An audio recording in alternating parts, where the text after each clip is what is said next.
Welcome to Survival on Mars, a VR experience. My name is Helmut Lavac, and today I will talk about surviving on Mars and experiencing this deadly fate. Living on Mars is deadly still, and people believe that Mars is our second Earth, but this is a fantasy construct. Living on Mars is deadly and very difficult. And Mars is not a second Earth. It's not a viable option for us so we have to keep our Earth safe, and we should educate people about this to foster environmental awareness. In this work we researched a couple of points, and we had a couple of research questions. First of all, what are the major problems of living on Mars? And what would be the content that we educate people about? Second, how can we implement these problems in an interactive virtual reality experience? And third, how do people perceive living on Mars before and after the experience? Now, concerning the first question, we researched the problems and found that there are these given problems. Breathing on Mars, of course, you need oxygen to survive on walking on the surface of Mars. Producing water is very important, also because of the low pressure on the surface of Mars. There is no flowing water, only ice. Also, the soil is toxic, and breeding plants on this soil is very difficult.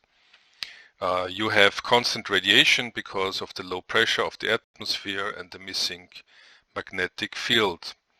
We have extremely low temperatures, so people need to have a protective gear, and also generating power is more difficult. You need probably a plutonium plant or a very large solar power plant.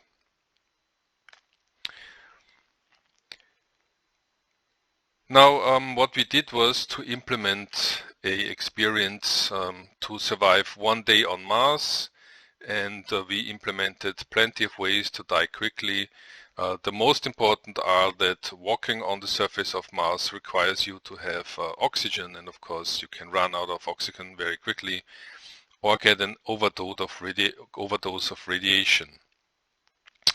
We implemented a hut, which is a floating display on the arm of the player, of the virtual arm, and this HUD will tell the current level of oxygen and radiation. If the oxygen is too low or radiation is too high, then people die, so we have to keep this in mind all the time. Also, the player should carry out urgent tasks in order to survive, and the HUD on the arm will tell the player what to do next. So here we have a couple of screenshots. To the left upper side we have the greenhouse where the player breeds the plants that are eaten. Then we see the drill site where probes of stone are gotten. Then we have the solar panels for the power, electrical power, and then an overview over the whole compound, which also houses the home base. The experience consists of a couple of tasks that the player has to carry out. First, the player should go to the greenhouse and find a plant that is not toxic. So we can choose various plants and then try the plants in an analyzer and find a non-toxic plant. We will bring this plant to the main station. That's the second task.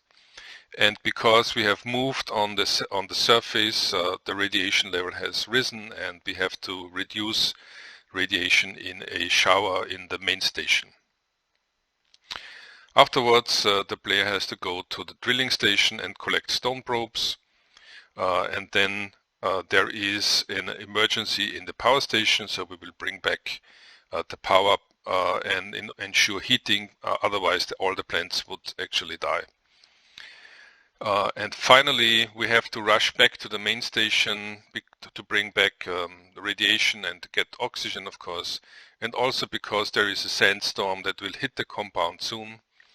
And usually there's not enough time, so hence the sandstorm will hit the compound and people will die. We evaluated the experience by asking 7 participants to play the game and fill out questionnaires, and then first fill out the questionnaires, then play the game, then fill it out again, and see whether there was a change in attitude and knowledge. And the question were, I support attempts to land astronauts on Mars. There was no change in that. People still, after playing the game, still supported this. Second, Mars is a suitable alternative to Earth for humankind. And here, after playing the game, people actually changed their attitudes and were aware that living on Mars is a very difficult and deadly situation. The next 2 questions were, it is possible to survive on Mars without a spacesuit, and there are water resources. Everybody knew that before, so there was no change here. And finally, the last questions. Temperatures on Mars surface are similar to Earth's surface. Here, some of the people did not know the vast differences. And the same is true for, just like Earth, Mars has a thick atmosphere. Here also, some of the people were not aware of that, but after playing the experience, everybody knew. Finally, the 7th question, I have tried virtual reality before, was only asked in the first time. In conclusion, we can say that the experience has an influence on the players. Players learn about the situation and the facts that life on Mars is deadly. But the desire for exploration of Mars persists, and people would still like mankind to pursue this further.